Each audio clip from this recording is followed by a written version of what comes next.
right, good evening, everybody. I want to welcome you to the initial forum of the 5th year that Calumet Revisited has been meeting like this. We're distributing some, you want to start that around here. Some information that that Kris has brought with him. And to start off, does anyone have any announcements to make? If not, I do.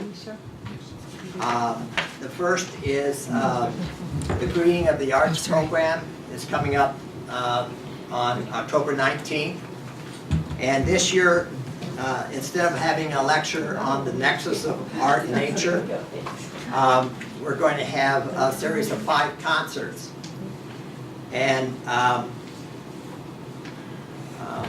are you performing in one of the concerts? No, you're not. I asked you about it. No, but I did send you some Thank you for the information on response. musicians. I don't know if that would be helpful to you. That was, and thank you for sending that. And that's, the concerts are every Friday during the run of the show. The other thing I wanted to mention was, our second annual Wolf Lake Watershed Advisory Committee meeting it's an all-day meeting on November 2nd in room 200 here at Calumet College to talk about projects going on at the Wolf Lake Watershed. And if you are, you might want to check our website for the final report on last year's meeting, and then you kind of get an understanding of what this year's meeting is going to be like. Could you put me on your email list for that? Yeah, I will, Cynthia. Is it my mission? All right. It's really kind of an interesting meeting. It is.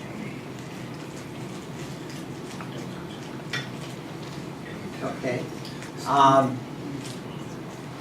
And none of you made it out to my 20-mile bike ride yesterday. Oh, Lord. Oh, Lord.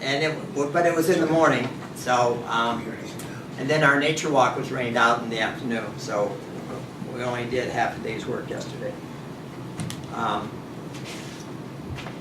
And tonight's speaker is Kris Krouse, and he's executive director of the Shirley Heinze Land Trust. How many of here are familiar with the Shirley Heinze Land Trust? I've heard it, but I don't know. Okay. Okay, well, good. Then everybody's going to learn a lot tonight, But I'm not sure exactly what it is. except for Cynthia and for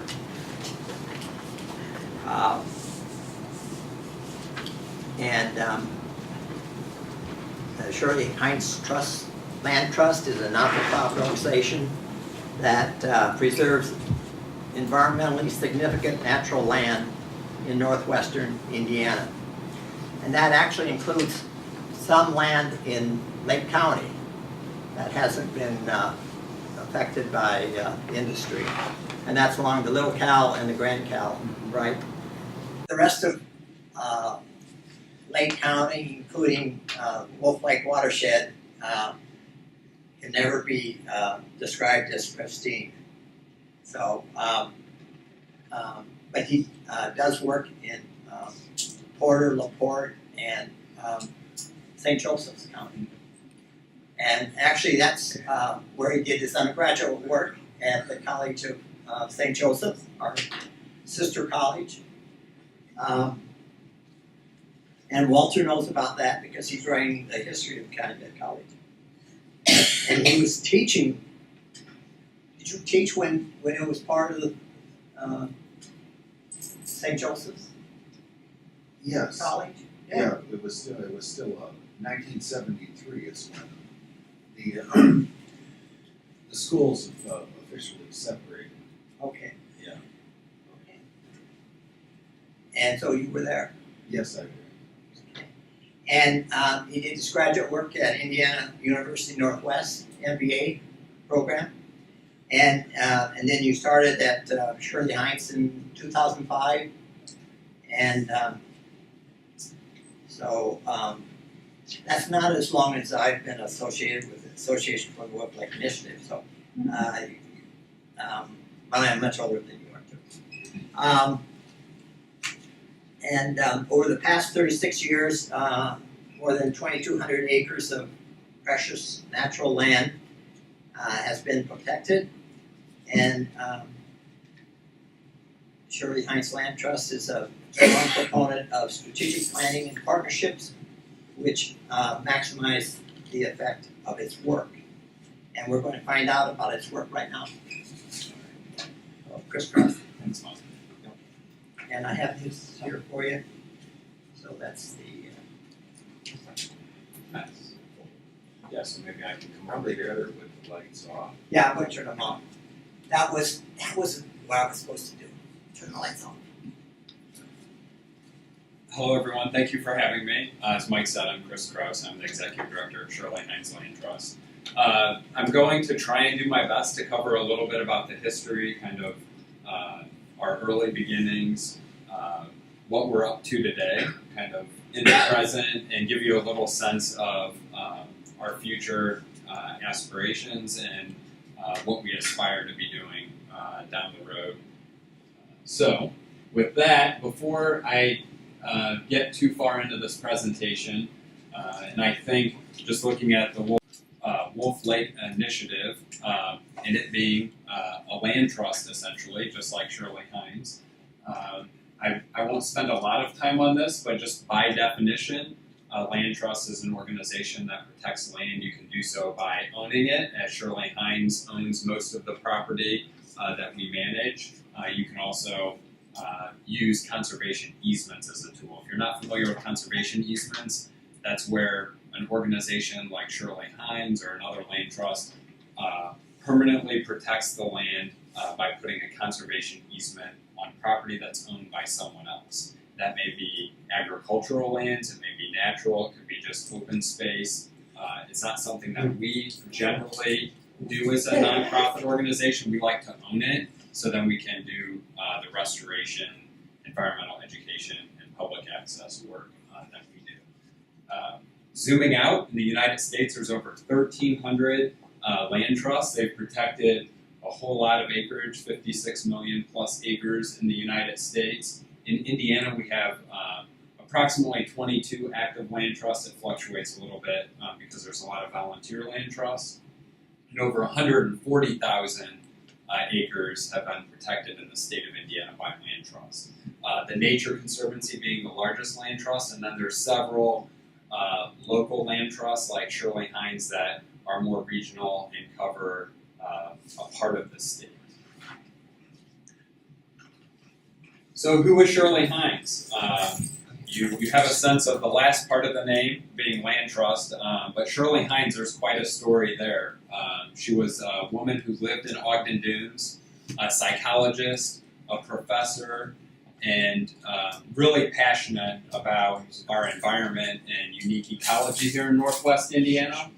And when she ended up getting lymphoma in her early 50s, and a few people, Robert and Betty Lou Seidner were their names, they decided to leave $30,000 in her memory when she passed away of lymphoma. And that's what got Shirley Heinz established as a land trust back in 1981. And our mission has evolved a little bit, but for the most part, it has stayed true to protecting, preserving, restoring natural areas or ecologically significant lands and landscapes, as we like to refer to them, in northwestern Indiana. And then we also have an environmental education component. We work really, really hard to inspire children and adults about the value of these natural areas and why everyone should care and really appreciate all the unique habitats that we have in this region. So a little bit of history when it comes to our geography as a land trust. When we got started, we just covered the southern Lake Michigan watershed. That was this imaginary line you can't see here that goes through the middle of Lake County, the middle of Porter, right around where Valparaiso is, and then it works its way up through LaPorte County and into Michigan. And that imaginary line being the watershed, the water, as many of you know here, so I apologize for the very rudimentary geology lesson or hydrology lesson. The water that lands on the north side of that drains into Lake Michigan. The water that lands on the south side drains into the Kankakee River. And we originally had our focus, and probably why a lot of our properties are in the northern part of the 3 counties, because that's the watershed that we originally defined as our geographic boundary when we first got started. Then we would later expand to include all of Lake Porter and LaPorte County. That's because the land trust community for the state of Indiana looks at kind of a county by county geography. And we eventually, a few years ago, decided to expand into St. Joseph's, Stark, and Marshall County. Stark and Marshall aren't on this map because we don't have any land holdings there, but those 2 counties we technically cover and have said that we would be receptive to protecting land in those areas if it met our acquisition criteria. So over time we've expanded that geography, but by and large you can kind of get a sense that we're still mostly in the southern Lake Michigan watershed. And just 2 years ago when we acquired Leidick Bog over in St. Joseph County, we technically stepped out of that watershed. Historically speaking, we got our start in 2 project areas back in the early 80s. Iveco South in Gary, right off of 5th Ave, in Colfax. This is our Iveco South property. It's just south of Iveco North. That's owned and managed by the Nature Conservancy. And the other project area, which I'll get into a little bit more detail after this one, is the Great Marsh. That's over by Beverly Shores, just on the south side of the high dunes. So Lake Michigan, high dunes, and then marshlands. And so really, Iveco South, where you have globally rare dune and swale habitat, you can kind of see the dune here, and then these swales, which are essentially wetlands, are extremely biodiverse because you have essentially a savanna habitat right next to a wetland habitat, and you just have a lot of things going on ecologically, and it's conducive for hundreds and hundreds of different plants. And historically, the Karner blue butterfly that we haven't seen here lately, so that's unfortunate, but habitat-wise, it's still quite exceptional. You get a little sense here, you see these little splotches of land. This project area is comprised of about 250 parcels. So we had people within the organization that would go to these tax sales, raise their paddle, and buy these lots for $25 or $50. They would send letters to landowners and eventually get, essentially, they were putting together a jigsaw puzzle of property that was subdivided and platted and then subdivided back in the 20s, but it never ended up getting developed, which was kind of an ideal situation for us, and it's one of the reasons why this, along with Iveco North, are one of the few dune and swale places that are remaining in this area. There were about 10,000 acres, and now it's down to 1,000 or so. The other area where we have dune and swale habitat, which is quite relevant to all of you, is up here, Seidner Dune and Swale. I'm sure most of you are familiar with the dune and swale habitat that's between Kennedy and Klein, just north of the toll road. That beautiful habitat that has the Grand Calumet River running through it. That's the other dune and swale project area that's being protected by Shirley Heinze Land Trust, the Nature Conservancy, and DNR Division of Nature Protection. Beverly Shores, so going eastward between Chesterton and Michigan City, you can see houses, the dunes, Lake Michigan obviously, and then this is all Great Marsh that's permanently protected and a part of the Indiana Dunes National Lakeshore. And what Shirley Heinze started doing back in the 80s is picking up lots, just like at Iveco South, and essentially piecing back together these big chunks of natural area so that we can then not only permanently protect them, but then actively steward them. We remove invasive species, plant native plants, and have made a lot of great progress actually at both of these project areas over the years. And Beverly Shores is a little over 300 parcels and about 85 to 90 acres. And just to give you a little sense of the amount of land that's protected out there. So Mike, you mentioned other places in Lake County. This area that we refer to as Hoover Marsh, and it's also kind of Hobart Nature Preserves. These are preserves that Shirley Heinze has in the Hobart community. We have right about 400 acres here.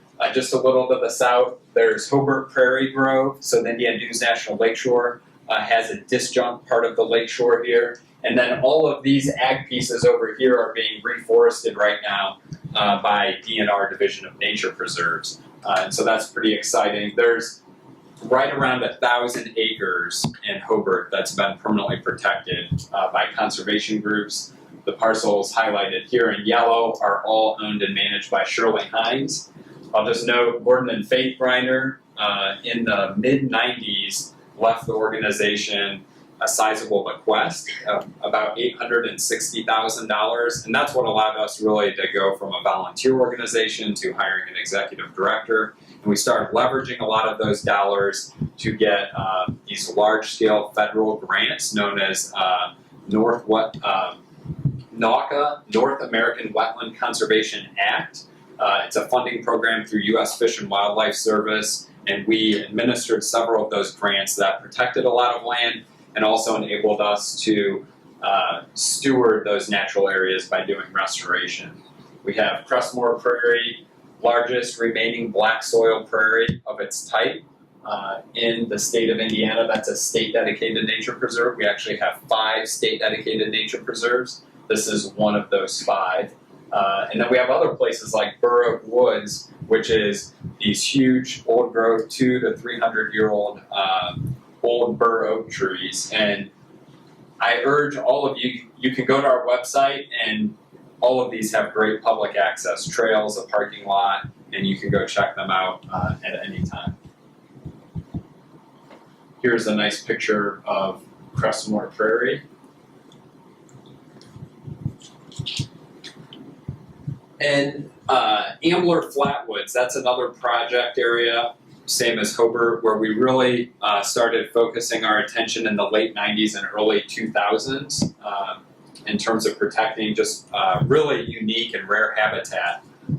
Antler Flatwoods is a boreal flatwoods complex, so boreal being species that you would find in much more northern latitudes. Up in northern Michigan and Canada, there's these relic species, and they're at the very southern end of their range at Antler. And so we're really proud of this place. And what's great about it is, you can't find this much protected boreal flatwoods habitat anywhere else in the state of Indiana. So it's probably one of the most unique project areas we have, just because there's nothing else like it, and we're really the organization that's kind of taking the lead on protecting it. We have almost 600 acres in this project area, so it's Shirley Heinze's largest land holding. You can get a sense of some of the property. I'm not sure how familiar any of you might be with Michigan City, but on the east side there's a highway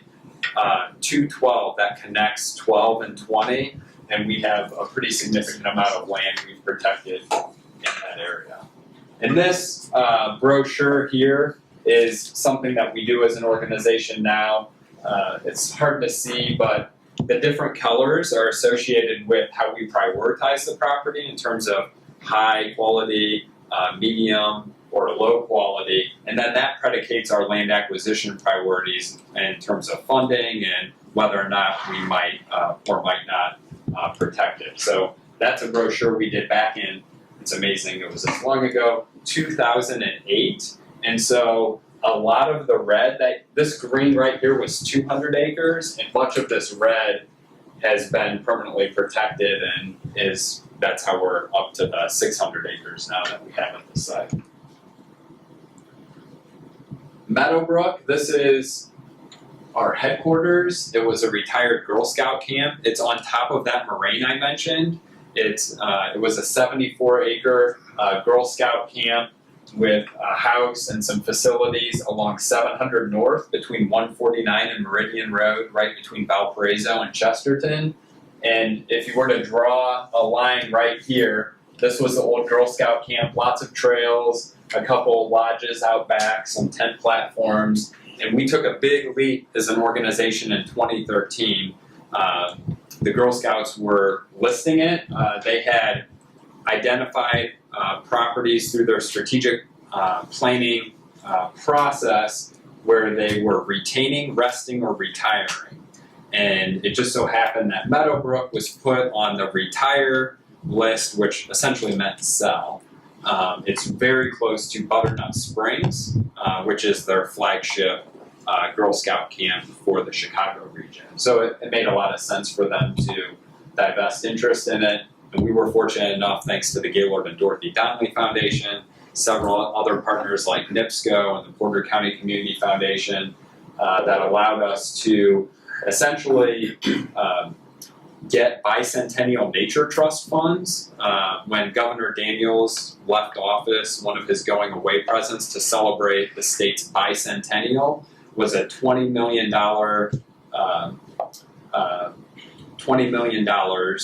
in essentially a special fund for land trusts such as Shirley Heinze and other conservation groups to go out and protect land. And the goal was to have a bicentennial nature trust project in all 92 counties. And they came pretty close. I think there were 70 or so bicentennial nature trusts, or there were well over 70, but 70 counties or so I think had BNT projects. And that really helped Shirley Heinz not only protect Meadowbrook, but some of the other places I'll talk about here in a minute.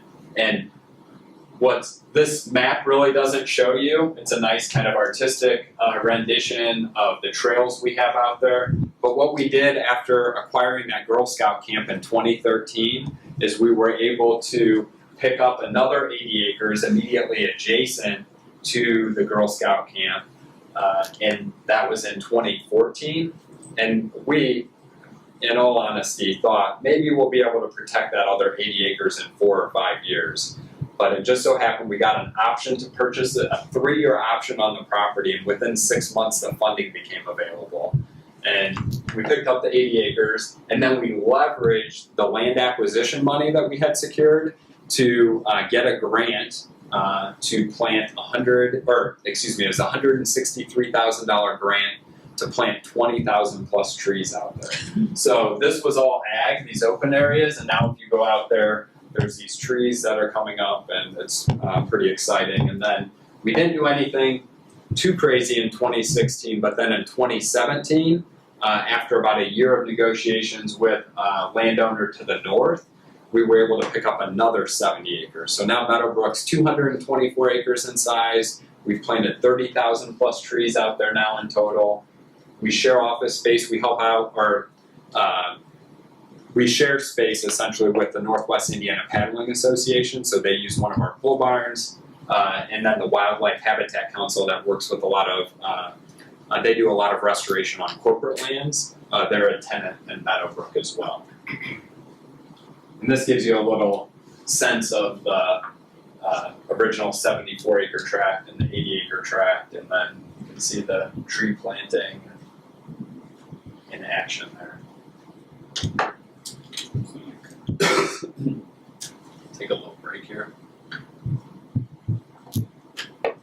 Who is the previous owner of Lydic? Yeah, so Lydic Bog was,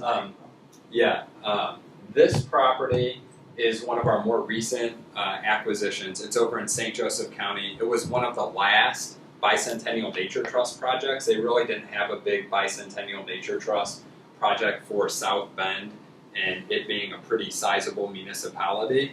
It was exciting that the property came up for sale. It was the Hurwich family who had previously owned it.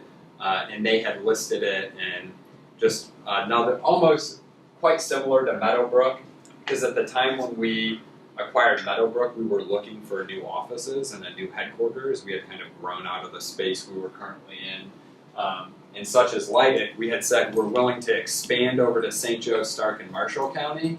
And then lo and behold, thanks to a few of our advisory council members, they discovered this rare bog, which is right here. It's one of 6 or so extremely high quality bogs in northern Indiana. You get carnivorous plants, there's tamarack trees, which you can see up here. There's poison sumac. Here's a picture of the bog. And it's just really spectacular habitat. So one of the things that we have discussions about internally is a lot of the high quality natural areas have been protected in northwestern Indiana. And we never would have thought something this unique and rare was just sitting in someone's backyard waiting for us to protect. And there's a lot of energy and momentum. We actually picked up this property in 2016. Last year, we acquired the 2-acre homestead. That had to be separated out because a lot of the acquisition dollars we go after, you cannot buy they're not going to pay for structures. So we did a special fundraiser, raised $50,000 to buy the 2-acre homestead. And I'm happy to report that we received a $25,000 challenge grant from the Community Foundation of St. Joseph County. And we just met our match requirement a week and a half ago for that. So now we have another $50,000 to do demolition. We're going to put a parking lot in, eventually restrooms, and then a trail back to the boardwalk. So it's a pretty exciting initiative. And South Bend has never really had an active land trust. So it's a great opportunity for our organization to take our mission over into that county and serve them as well. So our stewardship program has grown pretty organically over the years. You know, we didn't do much stewardship in our early beginnings, and didn't pretty much once we got into the early 2000s, we hired a stewardship manager, and we've just gradually been growing that program steadily. It's really focused on maintaining and improving the biodiversity at all the sites we have. So we go in, we plant native plants. We do that. It's pretty intensive. So you generally need staff or you need skilled volunteers. In some cases, like that picture over there is a picture of some volunteers planting sedges. We also have an internship program. We've been partnering for the last, I want to say 8 or 9 years since the Great Lakes Restoration Initiative funding came out, thanks to the Obama administration because of the recession, or partially to do with the recession.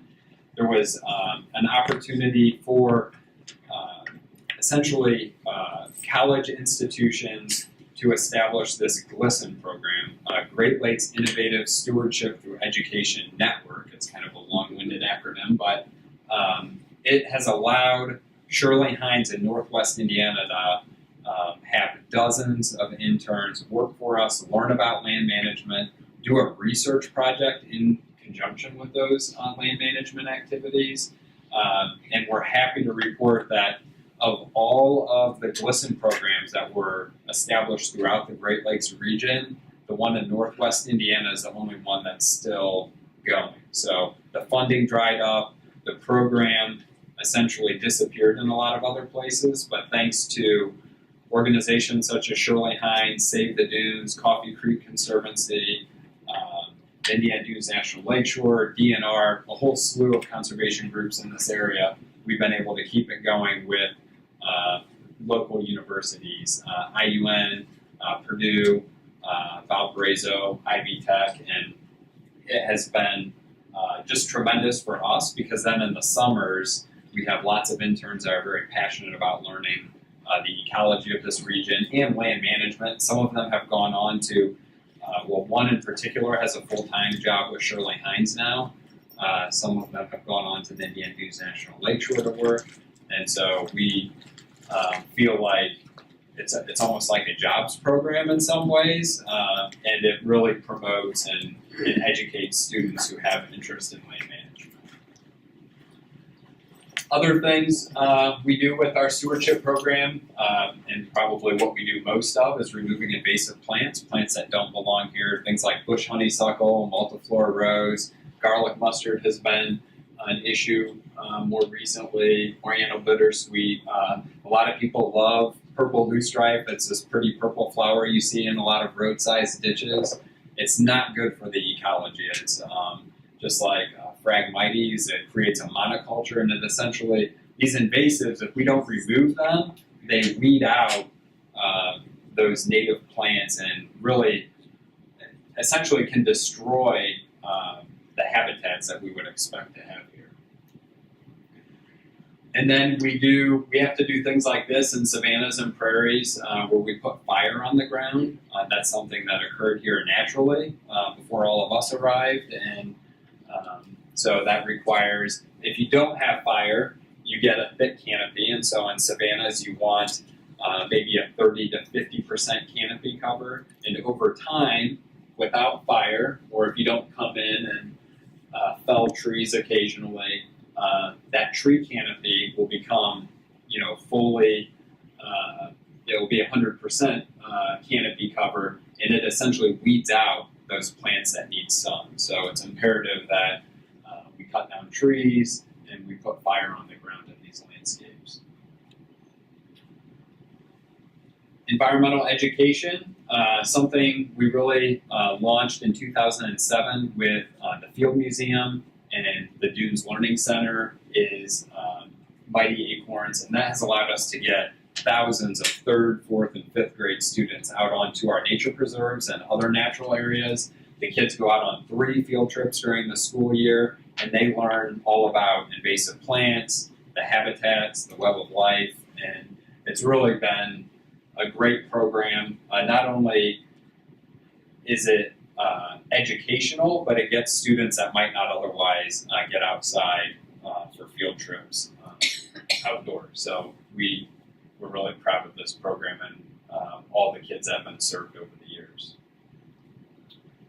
Public access, this is within the last 10 years, but more recently, probably 5 years or so, we've made it a part of our strategic plan where we focus on creating some parking lots, trails, good signage so that people can have a good experience when they're out on our preserves. And more recently, we even on the east branch of the Little Calumet River, just 2 weeks ago, we finally had got through all the permitting, and we had a big grant through the Chi-Cal River Fund, several Chicago funders, and then also ArcelorMittal is a big funder of that program to improve stormwater management, remove invasive species, and make waterways more accessible in the Calumet region, Calumet and Chicago region.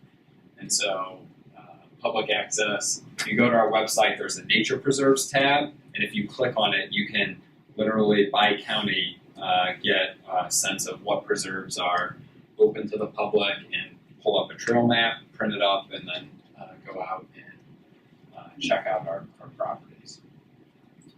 So this is just to give you a little sense of our organizational capacity. We have a board of 18, so they're responsible for the governance of the organization. We've grown significantly in terms of staff. We have 6 full-time, 4, I like to say permanent part-time positions. They're actually, positions that go from year to year, and then several temporary employees. Those are employees that we typically hire because we have a grant, so to do restoration. We have interns. The Mighty Acorns program, for example, those are, we have temporary positions to institute that program because it's usually just during the school year. And then lots and lots of donors and volunteers make our work possible. I mean, that's the essence of a nonprofit, but I urge, it looks like you guys have these, but if you're interested in getting more involved, we've worked really hard over the last 2 years to create a more robust volunteer program. So site stewards for preserves, getting involved at the committee level, and there's lots of different activities coming up in a few weeks, we're getting ready to start some owl banding. So we'll actually, at Meadowbrook, have an owl banding station just like they have at the state park. So that's pretty exciting. You have a question? Do you have anything to do with Friendship Gardens in Michigan City? Yeah, so Friendship Gardens is a botanical gardens. We have collaborated with them in the past, but it's kind of like Tall Tree Arboretum, so they're a separate entity, a separate nonprofit organization, but we collaborate from time to time. We're not directly involved with any grants or projects with them right now, but we're well aware, and there's a lot of similarities in terms of public access, and they have wonderful gardens there. Yeah. So just a couple of things kind of looking into the future. I don't want to spend too much more time, but most recently, we have been thinking more holistically about our nature preserves and the project areas we've protected. And it's not just Shirley Heinz Land Trust, there's lots of conservation partners we work with. And here, what we're essentially doing is thinking about, like, okay, we have dune and swale, we have coastal dunes, we have the Hoover Marsh area, the Little Cow, this is that moraine band I mentioned earlier.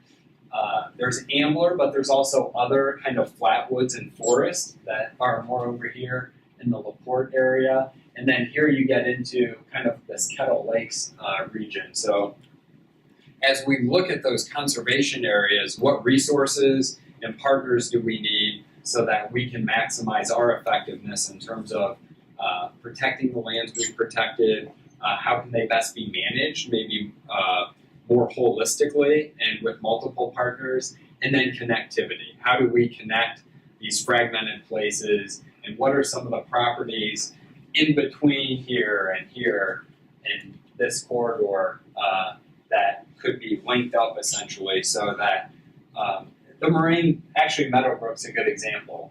Just to the west of Meadowbrook, Butternut Springs has 600 acres. Just to the east is Sunset Hill Farm Park, which is 500 acres. And then you go about a mile away on the other side of 49, and there's a Moraine Nature Preserve. So how do we connect and think about these as a larger system versus just Meadowbrook itself? So that's pretty exciting, and it's starting to tie into some of the conservation planning and strategy work we do as a part of the organization's strategic plan. I put this in here as kind of, I would say it's probably the most ambitious thing we've done as an organization, where we have essentially started thinking about this east branch of the Little Calumet River corridor. So those of you that aren't familiar with it, it starts at the headwaters is at Red Mill County Park over in LaPorte. And the river essentially goes westward through DNR, has a bird game habitat adjacent to the Heron Rookery, which is a disjunct part of the Indiana Dunes National Lakeshore, just like Hobart Prairie Grove and Hobart.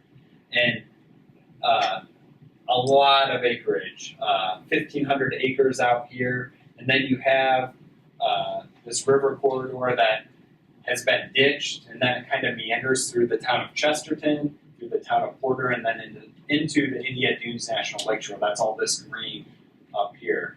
And Shirley Heinz has been picking up properties along the way, and our goal is to protect this river corridor. We've made a lot of great progress. That goes back to what I meant. There's about 420 acres out here we currently own and manage. And what's ambitious and exciting is it's taken our thought process in terms of how we think about these nature preserves and conservation to a whole new level. We're developing a mitigation strategy out here. We're thinking about climate change and climate resiliency, and also ag protection as to the extent that some of these lands could be buffered or expanded upon. So it's a pretty big initiative for our organization, and there's a lot of collective energy. And when I say collective energy, it's not just Shirley Heinz, it's lots of other conservation partners that are working, and it ties into this broader bi-state vision of protecting lands in the Calumet region.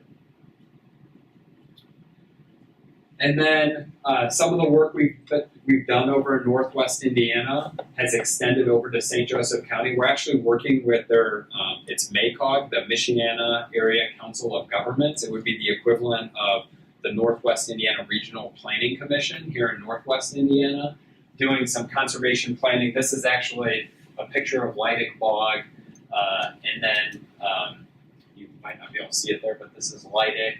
And then there's some other conservation or project areas. Mud Lake, Spicer Lake, and Bendix Woods are 2 county parks, and then Potato Creek, which is a big state park. And thinking about not just how to prioritize properties around each of these already protected areas, but how they might be connected eventually. So this is a real exciting initiative for us in northwestern St. Joseph County.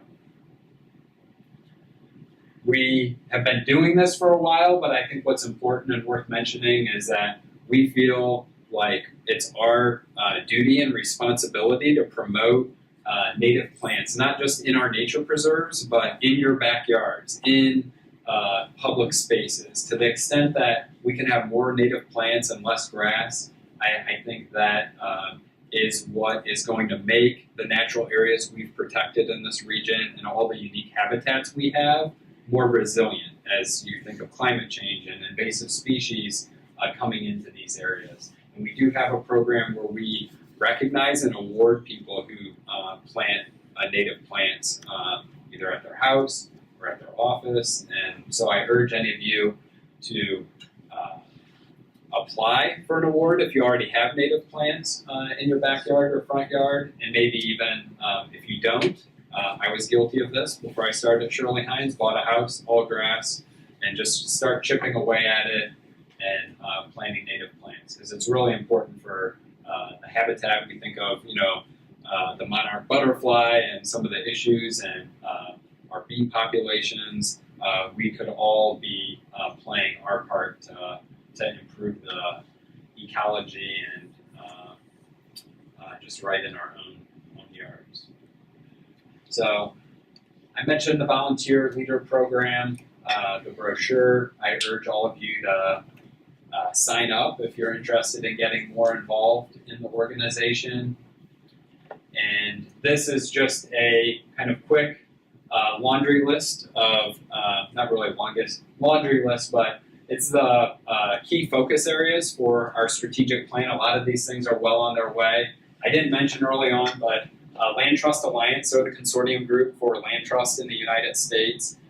There's 400 plus land trusts, and we're one of 400 accredited organizations. So we really tout that, and I think it says a lot, not just about our land acquisition practices, but being a sound nonprofit organization that's well run and meeting the highest standards as an organization. We talked about the volunteer leader program, expansion. We do have a goal of protecting 3,000 acres by the end of 2020. We're not quite there. When we started this strategic plan, we had 1,600 acres permanently protected, so we essentially set out to double the land we've permanently protected in a 5-year period, and we're at 2,400 acres right now. So still a ways to go on that front. And then I mentioned some of the public access and education activities that we do, and our focus is quantifying it a little bit. We, having some metrics and working towards having more public access opportunities for the communities we're in, and also delivering more education hours, not just for children, but as I said early on, adults as well. So a lot more citizen science, workshops, and ways for people to engage in the organization.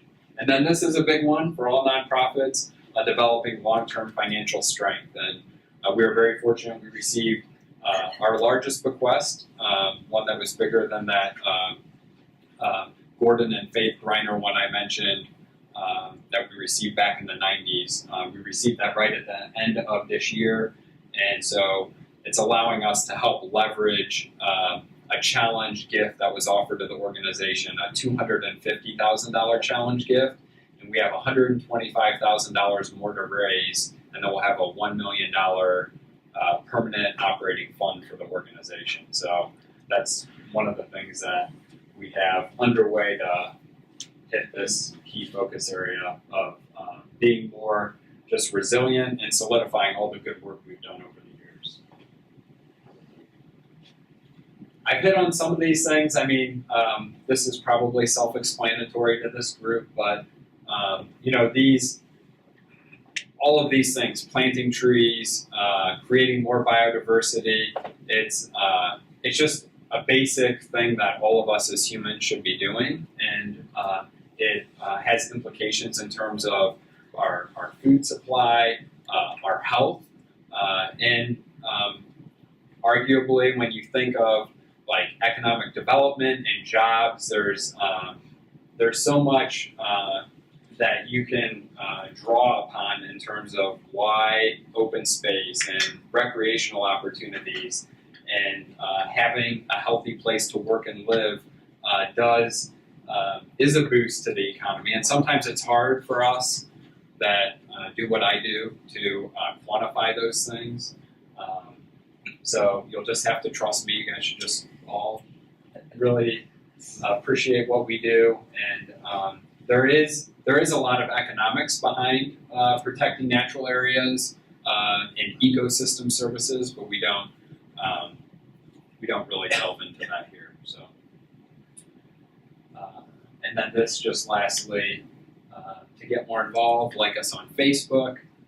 You can sign up and join us for a hike or a workshop, or attend one of our events. We have several outreach and fundraiser events that support the organization. So I would just urge all of you to get more involved if you're interested. And with that, I'll take questions, and sorry for talking so long. Oh, this is fine.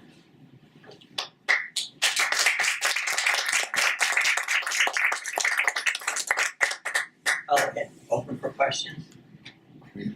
Okay, Kevin? No, just do you want to get lights? Yeah, we'll do. Thanks, Mike. I saw this in the Times, I read Kris Krouse, I showed up. Nice. Thank you. In Chicago, they have programs like Master Gardeners and things like that. You get certificates, and then to maintain that, you have to donate you have to volunteer like 40 hours a year or something along those lines. Do you have anything along those lines? So the Master Gardeners program is administered by the Purdue Extension offices, and I know some of you have been involved with those. So we have been approached on several occasions by people who are participating in those programs, and I think that, I don't know about this year in terms of how many people have been engaged in that program, but it seems to be pretty well established, and we'll come in and give presentations or offer a workshop from time to time, but largely it's kind of a separate thing that we're not responsible for administering, but we're happy to provide volunteer opportunities for people that need those hours.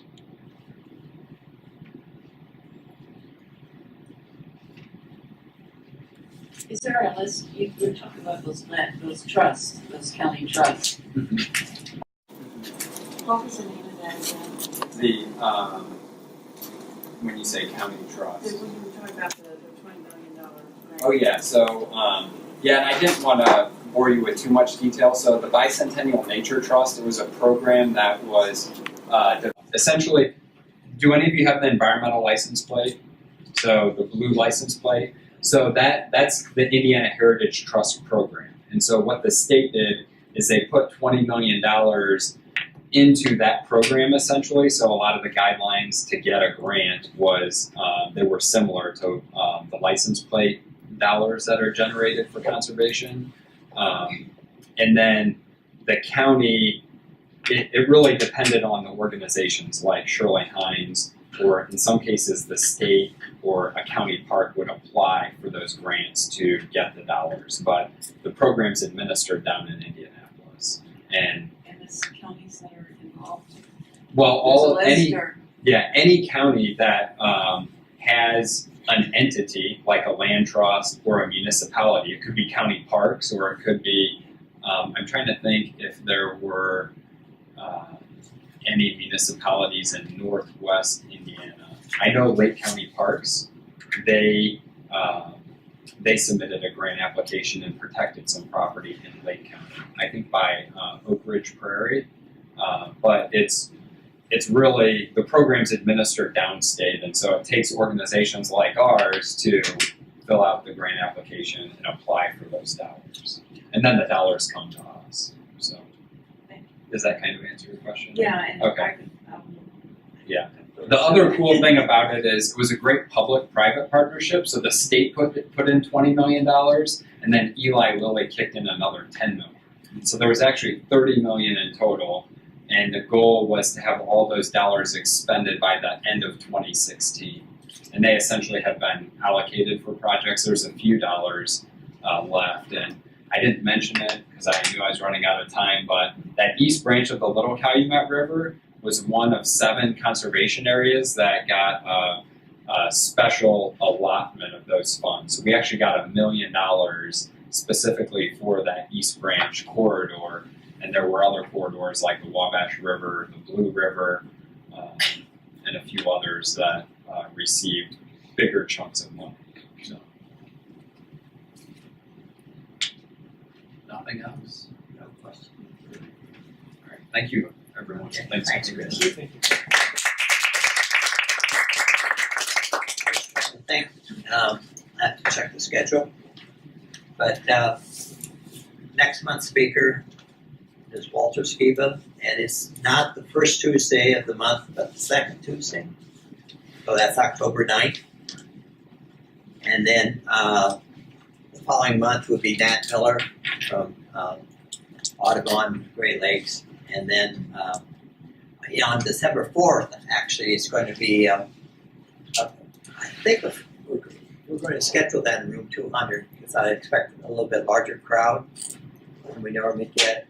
And that will be a discussion on the proposed Calumet Regional Heritage Museum, which the Field Museum is kind of the lead organization on that.